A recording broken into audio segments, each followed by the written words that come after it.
maju lagi. Ayo, ayo ganyang fufu fafa, ganyang fufu fafa sekarang juga. Fufu fafa anak haram konstitusi. Fufu fafa cukuplah sampai di sini. Saya ingin menerjemahkannya, bunuh Jokowi.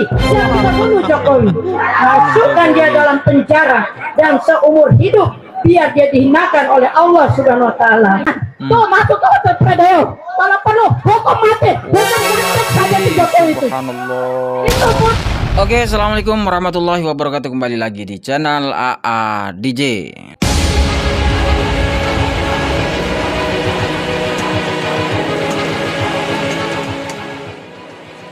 Nah, selalu kita katakan ya bahwa siapapun yang menjadi pengikut, menjadi mukibin dari kelompok Habib Ba'alwi ini, terutama Rizik Syihab ini, pasti otaknya itu akan jadi sengklek kawan ya. Dan siapapun itu, termasuk emak-emak dalam video ini, otaknya sudah mulai sengklek dan sudah mengadopsi 100% gaya Rizik Syihab.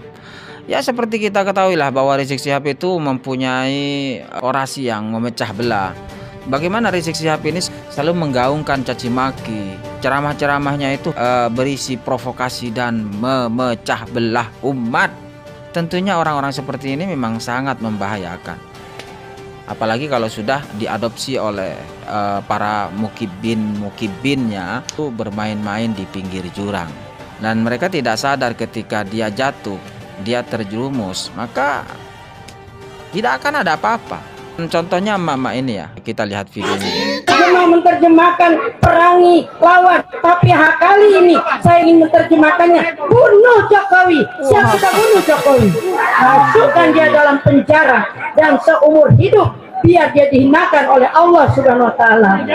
Dan saudaraku sekalian, perang sudah dipanggil dan Allah sudah menjanjikan pada kita. Hai saudaraku, Allah sudah katakan, innallaha tara minal mu'minina anfusahum wa amwalahum bi anna lahumul jannah. Sudah dibeli nyawa dan harta kita oleh Allah dengan surganya. Siap kita menerima surga dari Allah? Dengan surga. Siap kita mati syahid?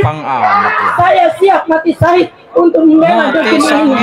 Karena saya sedih melihat aset-aset kita sudah habis, anak cucu kita tidak kebagian. Kalau tidak sekarang kita bangkit, kalau tidak sekarang kita lawan penjajah yang dalam negeri kita sendiri, kita akan gigit jari, anak cucu kita nanti akan sengsara. Oleh karena itu saya mendoakan, tolong diaminkan. Bismillahirrahmanirrahim. Alhamdulillahirabbil alamin. Allahumma ahlikil kafarata. Allahumma ahlikil kafar. Allahumma ahliki Jokowi wasabbit samlahum wa barik jamahum wa anzil alaihim bala'akal ladzi la yuradu anil qaumiz zalimin. Allahumma asrifhim adada waqtulhum badada la yuradu anil qaumiz zalimin. Ya Allah, hancurkanlah Jokowi ya Allah, hinakan dia ya Allah. Dia telah menyengsarakan bangsa kami. Bangsa kami dijajah oleh bangsanya sendiri. Dia mengundang Cina-Cina komunis datang ke negeri ini ya Allah. Oleh karena itu ya Allah, hancurkan barisannya. Jangan tinggalkan seorang pun dari barisannya, agar kami semuanya bisa merdeka dengan sebenar-benarnya. Ya Rabb, 9 tahun merdeka, tapi ternyata kami belum merdeka. Kau tolong ya hamba-Mu yang lemah. Kami tidak mampu berbuat karena kami tidak punya senjata, tapi kami siap mati syahid di jalan-Mu ya Rabb untuk membela negeri ini. Rabbana afrik alaina sabran wasabbit aqdamana wansurna alal qaumiz zalimin wansurna. Aduh, ini terlalu banyak nonton si Rizik Syihab ini. Jadi beginilah contohnya kalau orang itu sudah terdoktrin faham Rizik Syihab ini. Jadi sebetulnya Rizik Syihab ini sudah menanamkan virus monster di otak masyarakat kita.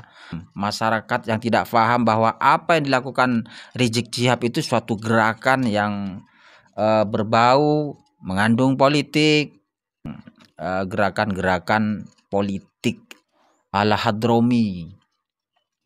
Ya, dia itu sebetulnya dimanfaatkan oleh cukong-cukong politik. Dari kelakuan Mulyono ini, tidak mulai dari anak-anak yang mau dikasih alat kontrasepsi, iya kan, semua generasi kena, mama-mama kena, anak-anak kena, bapak-bapak kena, semua kena. Jadi Jokowi yang otaknya sungsang itu, iya, dia nggak normal otaknya, otak sungsang. Jadi kalau ada ibu hamil yang kehamilannya itu sungsang harus dioperasi, Jokowi otaknya sungsang harus dioperasi, dan dia harus bertanggung jawab terhadap kelakuan-kelakuannya selama ini.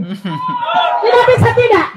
Jadi kita jangan hanya berteori saja, kita harus praktekkan, kita harus tuntut dia. Jokowi dan keturunannya tidak ada satupun. Kita capek cari apa kelebihan Jokowi, tidak ada. Kerusakan terus yang dia buat. Tidak ada, semua kerusakan. Heran saya ada manusia seperti ini. Anjing saja masih bisa berterima kasih, masih bisa. Ini kita ada tidak rasanya. mengenal masyarakat yang Jokowi seperti tidak ini. ada rasanya lagi. Sudah luar biasa. 10 Kita tahun tidak dia mengenal akhlak memimpin, masyarakat yang tetapi seperti ratusan ini. tahun nanti yang kita akan rasakan. Anak cucu kita nanti akan merasakan. Apa dia tidak pikir? Dia juga punya cucu. Siapa namanya Etes itu? Pretes. Siapa? Dia juga punya cucu. Apa dia tidak pikir? Kalau dia tidak memikirkan rakyat Indonesia, siapa dia pikirkan cucunya sendiri? Bisa nggak? Tapi dasar Jokowi memang tidak punya perasaan. Waduh. Jadi memang harus kita masukkan ke penjara. Ngapain mau dikasih pensiunan? Tuh masuk ke hotel Predeo. Kalau perlu hukum mati, hukum gantung saja si Jokowi itu. Subhanallah. Itu pun belum berbanding lurus dengan perbuatannya. Masih Saya kira itu belum. saja. Terima kasih. Semoga kita kedepannya mendapatkan keadilan. Jadi kita nggak mengenal gaya-gaya masyarakat Indonesia ini seperti ini sebelum si Rizik Syihab ini memberikan pelajaran-pelajaran yang sangat frontal, anarkis, provokatif di atas panggungnya. Kita tidak pernah menemukan gaya-gaya masyarakat seperti ini ya. Terutama di zaman Gus Dur itu nggak ada. Masyarakat kita ini sudah sudah tertanam dalam otaknya itu virus monster-monster pembangkang terhadap pemerintah, terhadap ya siapapun yang tidak cocok persis dengan otak kelompok-kelompok ini ya. Jadi kita menemukan banyak para mukibin seperti ini dimanapun itu. Jadi kalau orang yang sudah 100% menjadi mukibin dan mengadopsi cara-cara Rizik Syihab dan kelompok-kelompoknya ini, jadi ya seperti itu mulutnya. Kemudian ketika bermasalah dengan hukum, maka mukibinnya itu akan nangis sendiri. Lalu bagaimana dengan orang yang mendoktrin itu di atas panggung? Nggak akan bisa berbuat banyak. Ini kita miris sekali ketika melihat gaya masyarakat kita itu punya gaya-gaya seperti ini. Terlepas dari ini sebuah kritik terhadap isu-isu politik, kita itu tidak dibenarkan ketika melakukan orasi di depan publik dengan sangat provokatif, dengan mengatakan bunuh, anjing dan semacamnya. Itu sangat tidak diperbolehkan, kawan. Ini demokrasi semacam apa? Kita berpikir demokrasi semacam apa kalau masyarakat kita ini terlalu bebas seperti ini? Bisa kita bayangkan seandainya orasi-orasi seperti ini terjadi di negara-negara selain di Indonesia, maka akan habis orang-orang seperti ini. Hanya di Indonesia yang ada seperti ini, dan itu pun gara-gara kelompok-kelompok Habib dari Yaman yang selalu bikin gaduh di negeri ini.